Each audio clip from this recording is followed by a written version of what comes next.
How this small town became the scene of a brutal murder. Before we dive into this dark mystery, make sure you subscribe, like, and comment, because the truth we're about to uncover is the kind that keeps entire towns awake at night. Skidmore, Missouri, was the kind of place people described with a quiet smile.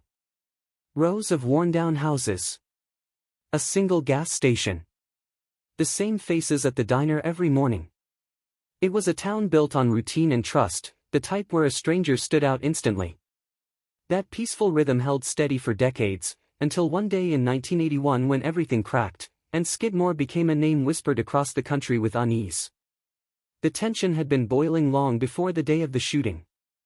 At the center of it was Ken McElroy, a man whose reputation spread faster than the dusty wind cutting through the fields. Residents described him as unpredictable, a presence that made people step back before he even opened his mouth.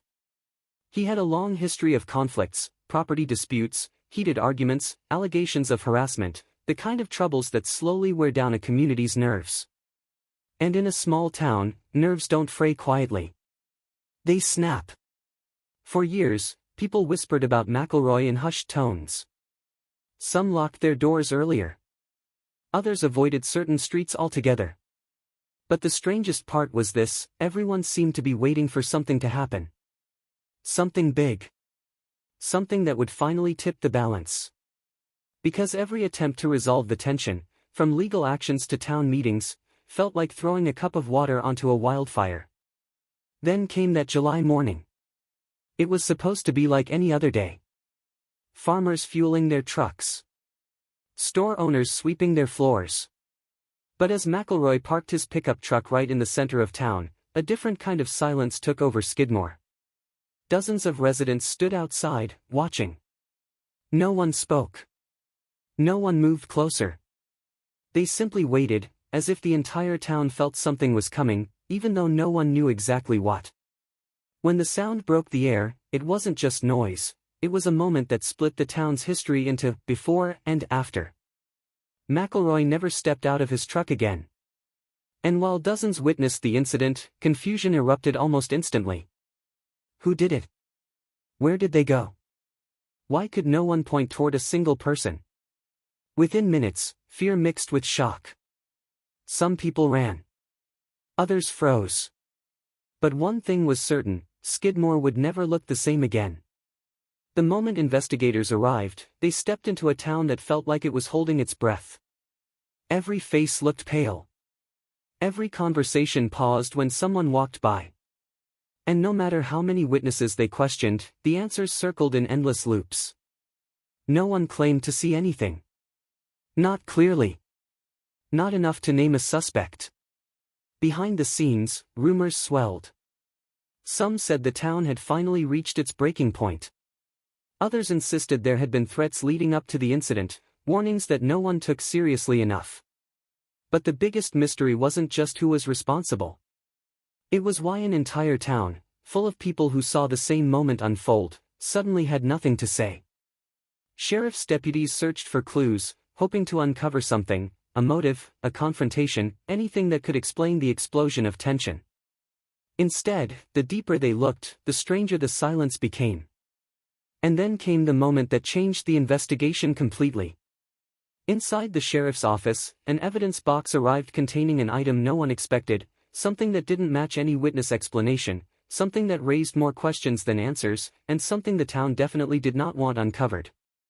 When the investigator opened the box and pulled out what was inside, everything they thought they knew about the case shattered. The item inside the evidence box was small, worn, and wrapped in a folded sheet of paper. At first glance, it didn't look like anything capable of shaking an entire investigation.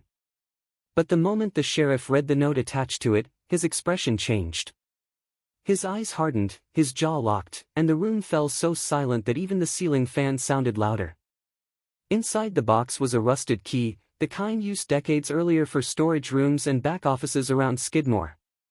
But the note said something the investigators never expected: this unlocks what everyone else refuses to talk about.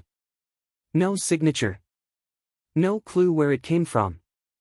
Just that single chilling line. If the town had been quiet before, now it felt tense enough to snap. The sheriff gathered his team and began retracing old reports, complaints filed by residents, statements from frightened families, unresolved incidents that pointed toward a pattern stretching back years.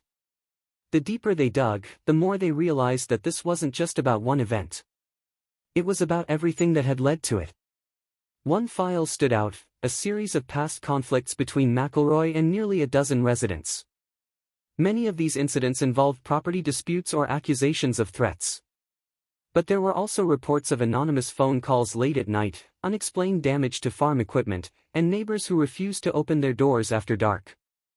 Each case on its own seemed small, but together they formed a timeline of tension slowly squeezing the town.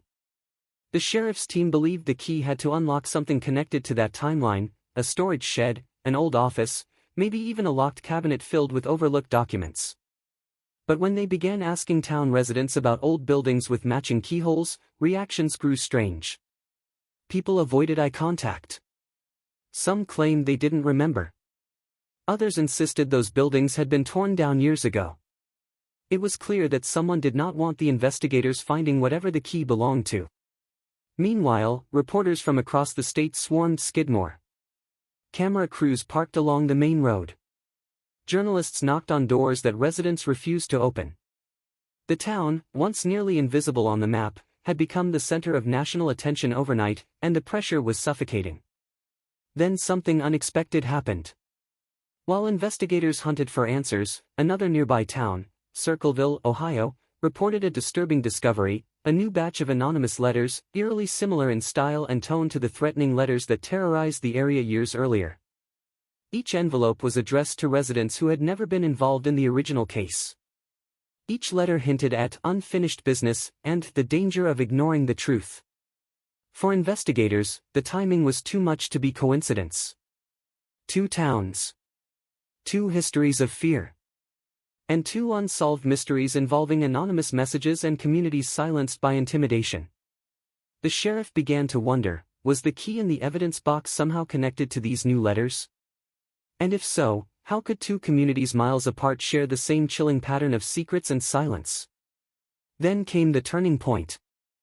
Late one evening, just as the sun dipped below the horizon, a resident approached the sheriff's office. He looked exhausted, as if carrying a secret far too heavy. After hesitating at the door, he finally stepped inside and placed a photograph on the counter. In the photo, taken years before the incident, McElroy stood outside an abandoned feed store, the same one investigators hadn't been able to locate on any current map.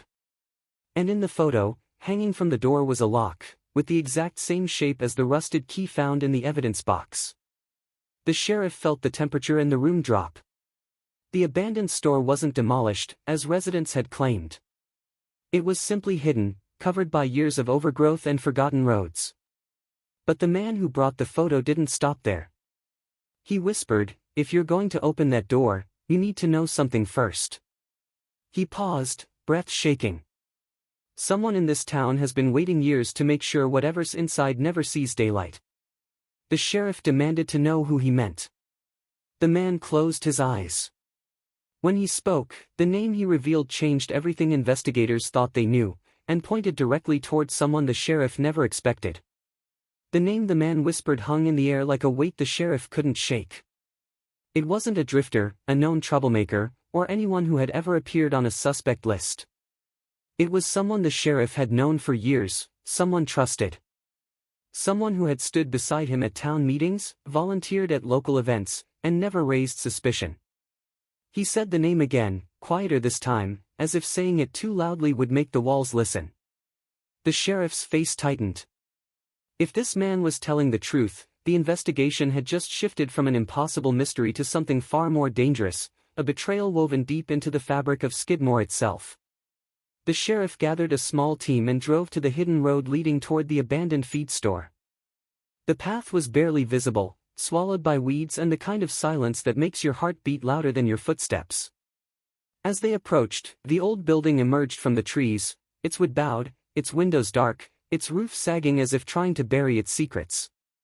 The lock on the door matched the rusted key perfectly. The sheriff took a breath and slid the key into the lock. It turned harder than expected, scraping through years of rust until it finally clicked. The door creaked open, releasing a stale rush of air that smelled like dust, old paper, and forgotten stories. Inside, the building was dim, lit only by the afternoon sun leaking through cracks in the walls. Shelves lined the room, filled with boxes, old tools, and folded newspapers from decades earlier. But in the back corner was something the sheriff hadn't expected, a metal filing cabinet secured with another padlock.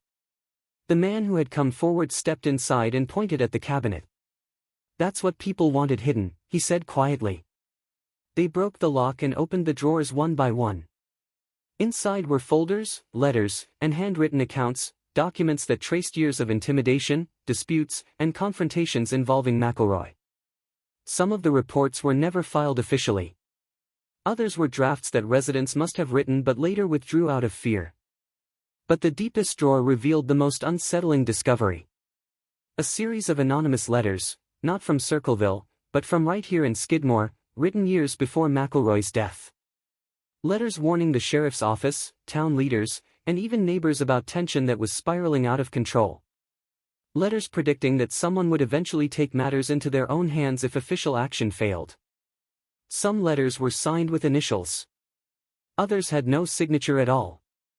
But every message carried the same underlying message: if nothing changes, the town will break. The sheriff read each one slowly, realizing the truth he had been avoiding.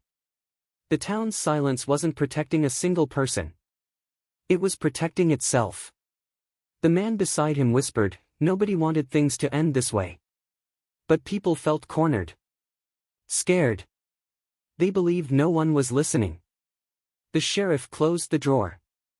"And the name you gave me, how does he fit into this?" The man hesitated again, then answered. "He didn't do it," he said. But he knew. He knew something was going to happen that day. And he chose not to stop it. That revelation hit harder than any accusation.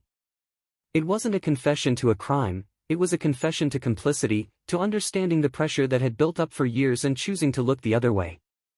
When the sheriff confronted the man named in the photo, the suspect didn't run. He didn't deny anything either. He sat quietly at his kitchen table and said, "Sometimes a whole town reaches a point it can't come back from."